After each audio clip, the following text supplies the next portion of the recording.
হাদিস শরীফে বর্ণনা দেওয়া হয়েছে জাহান্নামে দারোয়ান মালিক যখন জাহান্নামের উম্মতে মুহাম্মাদীদেরকে আনয়ন করার জন্য জাহান্নামের দরওয়াজার কাছে পৌঁছাবে, লক্ষ্য করে দেখতে পাবে কারো হাঁটু পর্যন্ত জ্বলছে, কারো কোমর পর্যন্ত জ্বলছে, কারো বুক পর্যন্ত জ্বলছে, কারো সিনা পর্যন্ত জ্বলছে, কারো কণ্ঠনালী পর্যন্ত জ্বলছে। কিন্তু আশ্চর্যের বিষয়, উম্মতে মুহাম্মাদী আল্লাহর প্রিয় হাবিব, আল্লাহর আখিরি পয়গম্বর, আল্লাহর প্রিয় দোস্ত, আল্লাহর বন্ধুর সম্মানের খাতিরে উম্মতে মুহাম্মাদীদের কারো চেহারায় আমার আল্লাহ জাহান্নামের আগুন স্পর্শ করাবে না। কারো চেহারা জাহান্নামের আগুন লাগবে না, মুখমণ্ডলটা জাহান্নামের আগুন থেকে আল্লাহ বাঁচিয়ে রাখবেন। মালিক একটা একটা করে বার করে নিয়ে আসবে, দলবদ্ধভাবে নাহরুল হায়াতে যখন নামিয়ে দেওয়া হবে, হাদিস সাক্ষী দেয় ওই নাহরুল হায়াতে যখনই ডুব দেবে, ডুব দিয়ে ওঠার সাথে সাথে, ডুব দিয়ে ওঠার সাথে সাথে আমাদের চাষাবাদ করা ওই জমিতে যেমন সবুজ শস্য তৈরি হয়, ওই রকম ভাবে নাহরুল হায়াতে গোসল করে ডুব দিয়ে ওঠার সাথে সাথে আমার আল্লাহ ওই মানব মানবীদের চেহারায় উজ্জ্বলতা দান করে দেবে। সমস্ত উম্মতে মুহাম্মাদীদেরকে যখন জান্নাতে প্রবেশ করানো হবে, আল্লাহর পক্ষ থেকে জিজ্ঞাসা করা হবে, বন্ধু তুমি কি আমার উপরে রাজি হয়েছো? আমার রাসূল বলবেন না, আমার মালিক, আমার রব, আমি আপনার বন্ধু হিসাবে আজ আমি রাজি হয়ে গেলাম। জোরে বলা যাবে না? তাহলে আমরা এখানে যারা আছি সবাই যারা ঈমান নিয়ে এসেছি, আল্লাহর জান্নাতে যাব না যাব না? কথা বলে। হয়তো 10-20 বছর, 20-30 বছর, 20-50 বছর, 100 বছর, 1000 বছর একটু ঠেলা ঠুকুনি খাওয়ার পরে একটু জ্বালা যন্ত্রণা পোড়া, তারপরে একদিন না একদিন সুযোগ মিলবে। কি মিলবে না? মিলবে না। আর যারা জান্নাতের বাগানকে ঘৃণা করেছে, জান্নাতের বাগানটাকে যারা অবিশ্বাস করেছে, যারা আমার নেতাকে নেতা হিসাবে মানতে অস্বীকার করেছে, আমার আখিরি পয়গম্বরকে নেতা হিসাবে মেনে নিতে যাদের অসুবিধা হয়েছে, ওদের জন্য কি জান্নাতের দরওয়াজা খোলা হবে? কথা বলে। ওদের তকদিরে কি জুটবে? হে জওয়ান যুবকেরা, উম্মতে মুহাম্মাদীদের আল্লাহ যে সুমহান মর্যাদা দিয়েছে তা আমি বর্ণনা করতে গেলে আমায় একটু সূরাটা পাল্টাতে হয়। সে জায়গায় আমি যাব না, কারণ আমি পবিত্র কোরআনুল কারীমের কয়েকটি আয়াতে কারিমা তেলাওয়াত করে রেখেছি। একটা জায়গায় আপনাদেরকে নিয়ে আলোচনায় ছিলাম, ওটা হলো ওয়ালাউ আন্না আহলুল কুরা আমানু ওয়াত্তাকাউ। আমার আল্লাহ বললেন দুটো দায়িত্ব পালন করো। একটা দায়িত্ব হলো আমার উপরে ঈমান আনয়ন করা, 2 নম্বর দায়িত্ব হলো রব হিসাবে আমাকে ভয় করা। এখানেই তো আলোচনা ছিল, আলোচনা এখানেই বন্ধ ছিল। তো আমি জিজ্ঞাসা করেছিলাম, আমরা সবাই বলেছি যে আমরা আল্লাহকে ভয় করি। তাহলে ভয় করি মুখে বললে হবে না, একটু প্রমাণ করাতে হবে? আল্লাহকে ভয় করি, আমরা সবাই আল্লাহকে ভয় করি, এটা প্রমাণ করানো তো দরকার। আচ্ছা বলো দিন বাবা, আল্লাহকে যারা ভয় করে,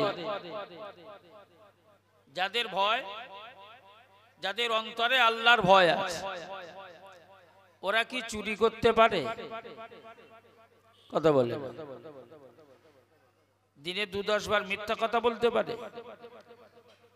যাদের অন্তরে আল্লাহর ভয় আছে ওরা কি মদের আড্ডায় মদের ঠেকে গিয়ে গ্লাস নিয়ে শুরু করতে পারে? যাদের অন্তরে আল্লাহর ভয় আছে ওরা কি লোকের হক ফাঁকি দিতে পারে, হক নষ্ট করতে পারে? যাদের অন্তরে আল্লাহর ভয় আছে ওরা কখনোই কারো জমির আল ঠেলতে পারে? দুনিয়ার সব চোখ সব নজর আড়াল করা যায় কি যায় না? যায় না? সব চোখ আড়াল করা যায়, ফাঁকি দেওয়া যায়। একটু চিৎকার করে বলো তো শোনা, আমার মালিকের চোখ ফাঁকি দেওয়া যাবে? আমার রবের চোখ আড়াল করা যাবে?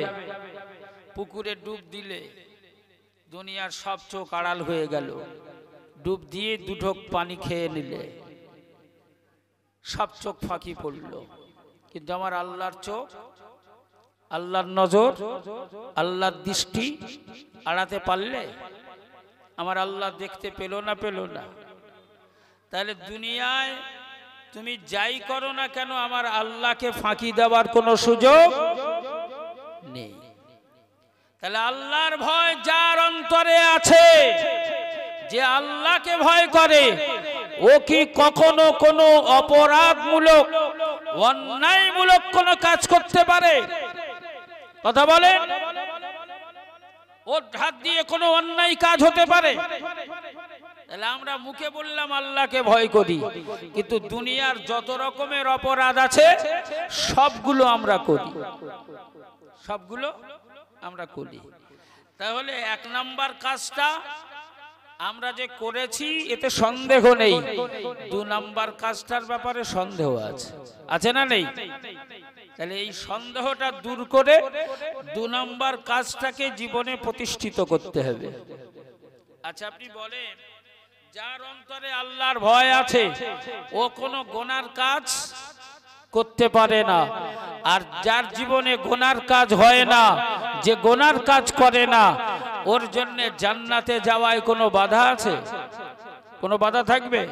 তাই আল্লাহ বলেন এই 2টো কাজ কর, জান্নাত রেজিস্ট্রি করে দেব, জান্নাত রেজিস্ট্রি করে দেব। ওয়ালাউ আন্না আহলুল কুরা আমানু ওয়াত্তাকাউ লাফাতাহনা আলাইহিম বারাকাতিম মিনাস সামাই ওয়াল আরদি। ও স্বরূপনগরের জওয়ান যুবকেরা, ও আমার আম্মা জান বোনেরা, বেটিরা, বৌমারা, মহান মালিক বললেন শোনো, জীবনে 2টো কাজ প্রতিষ্ঠিত করো। 1 নাম্বার আমার উপরে ঈমান নিয়ে এসো, 2 নাম্বারে আমার ভয় অন্তরে পোষণ করো। লাফাতাহনা, আমি আল্লাহ পাক জানিয়ে দিলাম দুনিয়ার মানব মানবী যারা এই 2টো কাজ করবে তাদের জন্য আমার পক্ষ থেকে 2টো পুরস্কার প্রদান করা হবে। 2টি পুরস্কারের ঘোষণা আমি আল্লাহ জানিয়ে দিলাম। 1 নাম্বার পুরস্কার হলো লাফাতাহনা আলাইহিম বারাকাত, ওই ব্যক্তিদের জন্য আমার পক্ষ থেকে খুলে দেওয়া হবে, উন্মোচন করে দেওয়া হবে, প্রসারিত করে দেওয়া হবে, উন্মোচন করে দেওয়া হবে, আলগা করে দেওয়া হবে। মহান মালিক বললেন আলাইহিম, ওদের উপরে আমি আল্লাহ খুলে দেব, পর্দা হটিয়ে দেব। আলাইহিম বারাকাত, যারা আমার উপরে ঈমান আনবে আর আমার ভয় অন্তরে পোষণ করবে আমি আল্লাহ ওদের জন্য বরকতের দরওয়াজা খুলে দেব, বরকতের দুয়ার উন্মোচন করে দেব। মিনাস সামাই ওয়াল আরদি, মহান মালিক বললেন আমি আসমান থেকে বরকতের দরওয়াজা খুলে দেব, আমি জমিন থেকে বরকতের দরওয়াজা খুলে দেব। আসমান জমিন 2 দিক থেকে ওদের উপরে বরকত নসিব করা হবে। ওদের দুনিয়ায় কোনো চিন্তা থাকবে না, ওদের আখিরাতের কোনো ভয় থাকবে না। দুনিয়াতে আমি আল্লাহর পক্ষ থেকে নিরাপত্তা প্রদান করা হবে, আর আখিরাতে আমি আল্লাহর পক্ষ থেকে পুরস্কার হিসাবে জান্নাত দান করা হবে।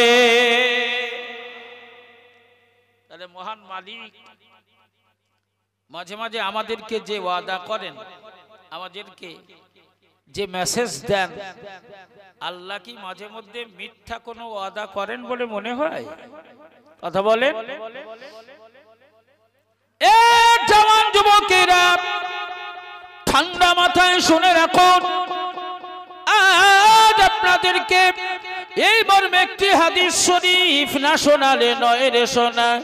ও জওয়ান যুবকেরা, ও আবার সোনার মানিকেরা, আমার নবী পাকের নবুয়তের তখন সবেমাত্র ৩য় বছর, অতএব রাসূলুল্লাহর বয়স মাত্র ৪৩ বছর। নবুয়তের ৩য় বছর মানে নবীর ৪৩ বছর বয়স। কারণ নবীকে নবুয়ত দেওয়া হয়েছিল ক বছর বয়সে? সবাই মিলে বলেন ৪০ বছরে। এটা ছিল এলানে নবুয়ত, এটা ছিল প্রকাশিত নবুয়ত, ঘোষিত নবুয়ত। প্রকৃত নবী, প্রকৃত নবুয়ত অনেক আগে। প্রকৃত নবুয়ত কবে? অনেক আগে। সেটা কবে? তা আমরা বহু বক্তাদের মুখে শুনেছি। রাসূলুল্লাহ পবিত্র নূরের জবানে নিজের নবুয়তের ব্যাপারে নিজেই বর্ণনা দিয়েছেন। জোরে বলুন সুবহানাল্লাহ। রাসূল বলেছেন, আনা নবিয়্যুন, আমাকে আমি তখনও নবী ছিলাম, আমাকে আমার রব তখনও নবী করেই রেখেছিলেন। বাইনাল আদামা মাই ওয়াত্তিন, যে আদমকে সৃষ্টি করা হয়েছে পানি আর মাটি দিয়ে, ওই পানি পানির সাথেই মিশেছিল, মাটি মাটিতেই গড়াগড়ি দিচ্ছিল, তখনও আমার আল্লাহ আমাকে নবী করেই রেখেছিলেন। জোরে বলুন সুবহানাল্লাহ। জোরে বলা যাবে না? তো নবী ৪০ বছর বয়সের নবুয়ত, এটা ছিল এলান করা নবুয়ত, ঘোষণা করা নবুয়ত, প্রকাশ করা নবুয়ত। তো নবুয়তের ৩য় বছর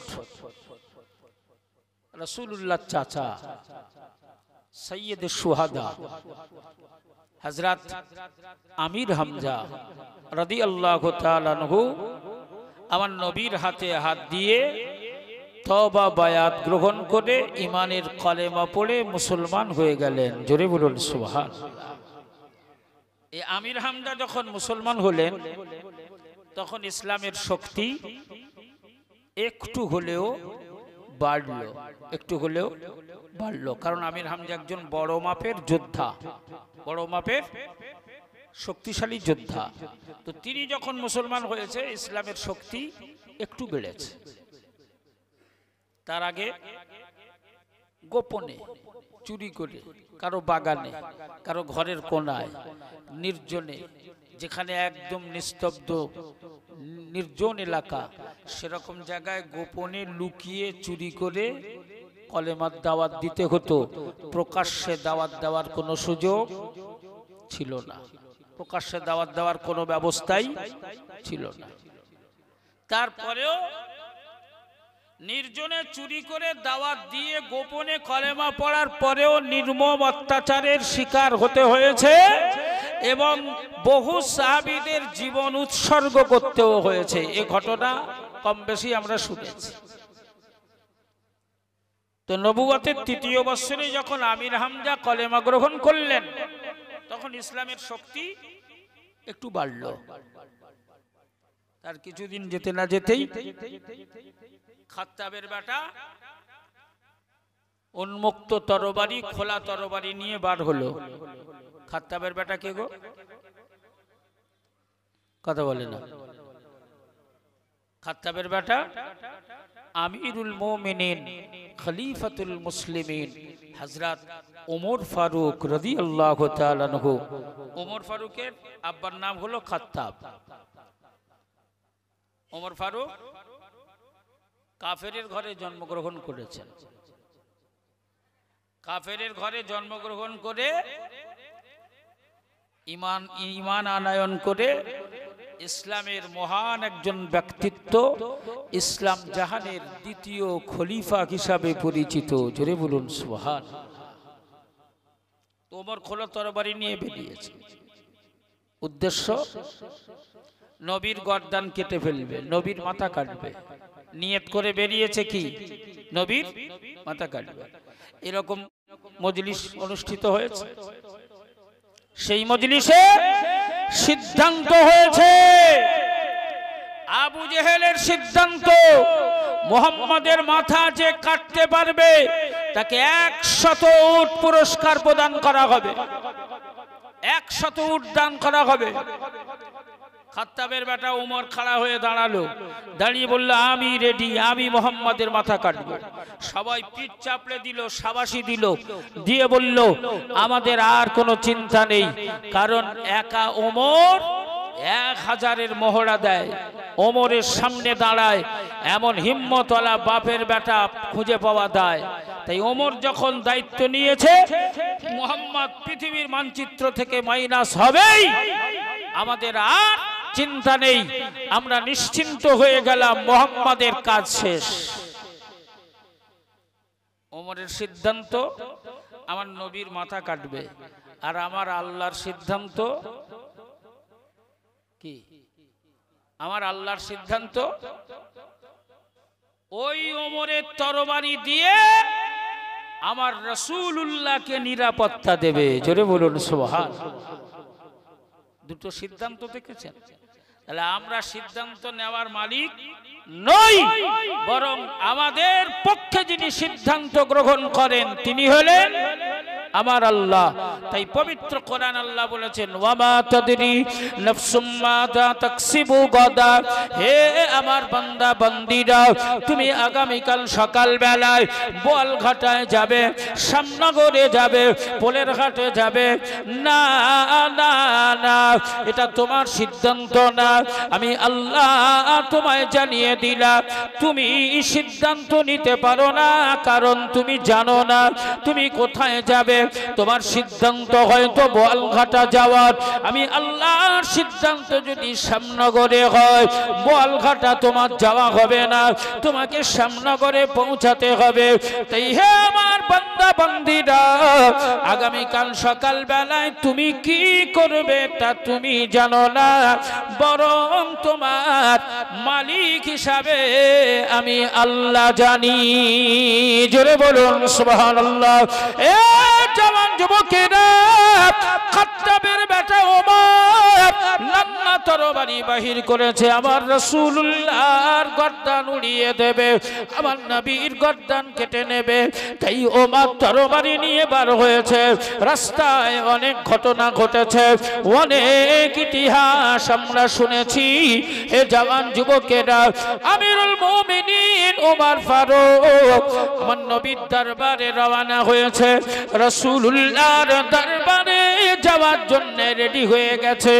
দুই বগলে দুজনকে ধরে নিয়েছে, এক বগলে ওমরের বোন, মায়ের পেটের বোন উম্মুল খায়ের ফাতেমা, অপর বগলে ওই বোনের জামাই অর্থাৎ ওমরের ভগ্নিপতি, ওমরের দুলাভাই। দুই স্বামী স্ত্রী বোন আর বোনাইকে দুই বগলে এমনি করে ধরে ওমর আল্লাহর নবীর দরবারের দিকে রওনা হয়েছে। হাদিস সাক্ষী দেয় ওমরের বোন আর বোনাই দুজনকে দুই বগলে নিয়েছে, কারো পা মাটিতে ঠেকে নাই, দুজনেরই পা উঁচু হয়ে আছে শূন্যে, চাগিয়ে নিয়ে আল্লাহর নবীর দরবারে রওনা হয়েছেন। রাসূলুল্লাহর দরবারে বসে থাকা নবী সাহাবাদের প্রাণটা যেন চমকে উঠেছে, অন্তরটা যেন কেঁদে উঠেছে।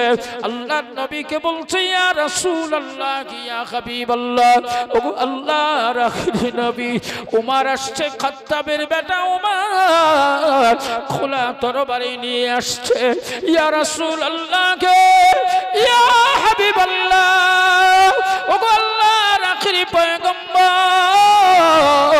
আপনি আমাদেরকে একটু অনুমতি দিন, ওমরকে আপনার কাছে পৌঁছাতে দেব না, ওমরকে আপনার পর্যন্ত আসতে দেব না, রাস্তায় আমরা ওমরকে ধরাশায়ী করে ফেলবো, ওমরকে কতল করে দিতে চাই, জীবন বাজি রেখে ওমরের তোমার সাথে যুদ্ধে সামনাসামনি হতে চাই ইয়া রাসূলুল্লাহ ইয়া হাবিবাল্লাহ।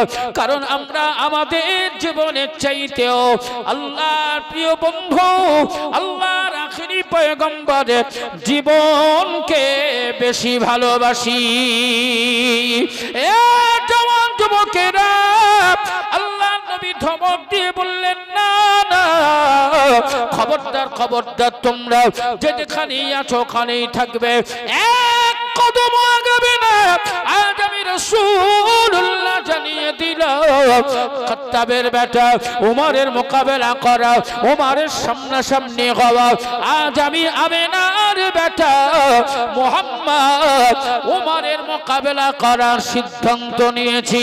উমরের সামনাসামনি আজ আমি নিজেই হব, খবরদার তোমরা কেউ যাবে না। এ জওয়ান যুবকেরা, সাহাবায়ে কেরামেরা, ওরা মনে মনে একেবারেই ভেঙে পড়ল।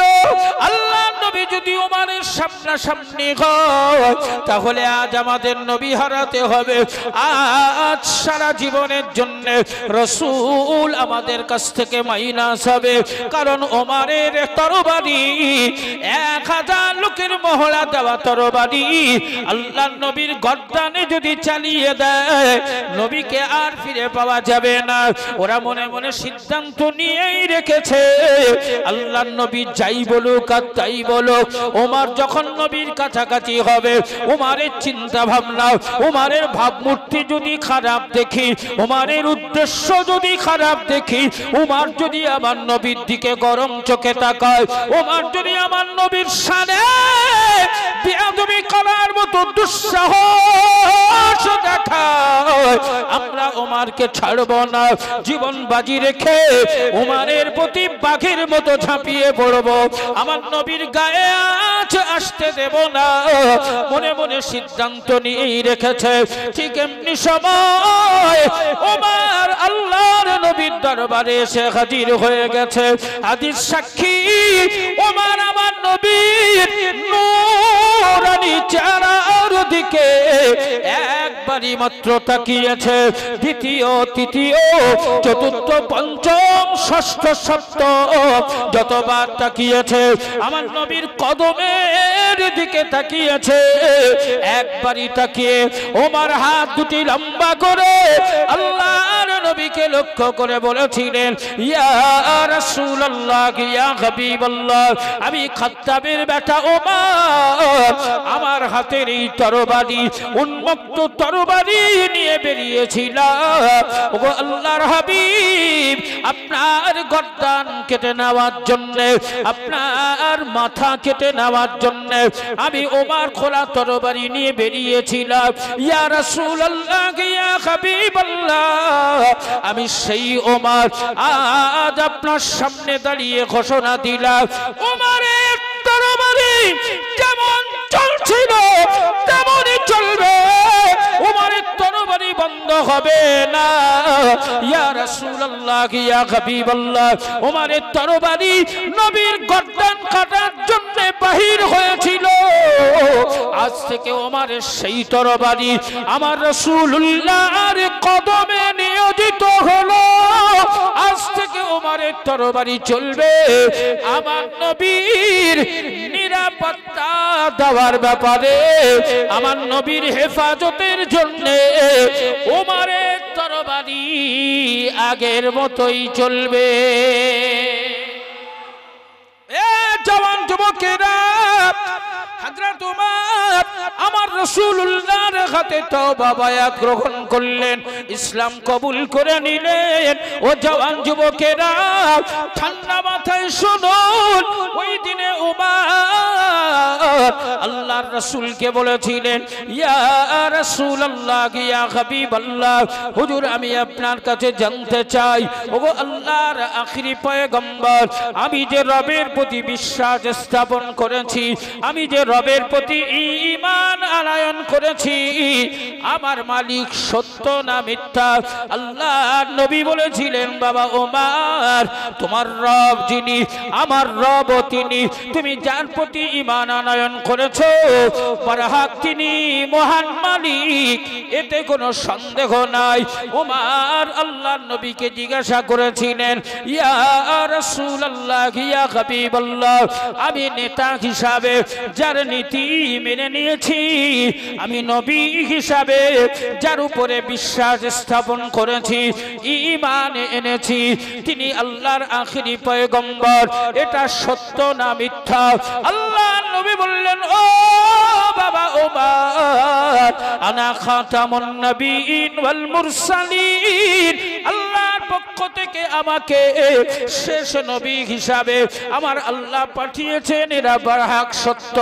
আল্লাহর নবীর দরবারে ওমর জিজ্ঞাসা করেছিলেন, ইয়া রাসূলুল্লাহ, ইয়া হাবিবাল্লাহ, ওগো আল্লাহর আখিরি পয়গম্বর, আমার মালিক যদি সত্য হয়, আমার নেতা আমার নবী যদি সত্য হয়, তাহলে আপনি আমায় বলুন, আমি যে ঘরকে বিশ্বাস স্থাপন করে আমি ঈমান নিয়ে এসেছি, ইয়া রাসূলুল্লাহ, ইয়া হাবিবাল্লাহ, যে ঘরের ব্যাপারে আল্লাহ পবিত্র কোরআনুল কারীমে দলিল দিয়েছেন, ইন্না আউওয়ালা বাইতিন উদিয়া লিন-নাস লাল্লাযী বিবাক্কাতা মুবারাকা, আল্লাহর জমিন পৃথিবীতে সর্বপ্রথম তৈরি করা ঘর, ওই ঘরটার নাম হলো আল্লাহর ঘর কাবা শরীফ। ইয়া রাসূলুল্লাহ, ইয়া হাবিবাল্লাহ, আল্লাহর ঘর কাবা সত্য না মিথ্যা? আল্লাহর প্রিয় হাবিব বললেন, বাবা ওমর, আল্লাহর ঘর কাবা বারহাক সত্য। আল্লাহ কবুল করেন। বাবা, আমি গুনাহগার খায়রুজ্জামান আপনাদের কাছ থেকে বিদায় নেব। আমার ভাইজান এসেছেন, অনেক মূল্যবান আলোচনা আপনাদের কাছে রাখবেন। আমি গুনাহগার নাপাক জবানে আপনাদের কাছে যে আলোচনা রাখলাম, পরিসমাপ্তি করার মতো সুবর্ণ সুযোগ আল্লাহ চাইলে, আল্লাহর মঞ্জুর থাকলে, আল্লাহর কবুল থাকলে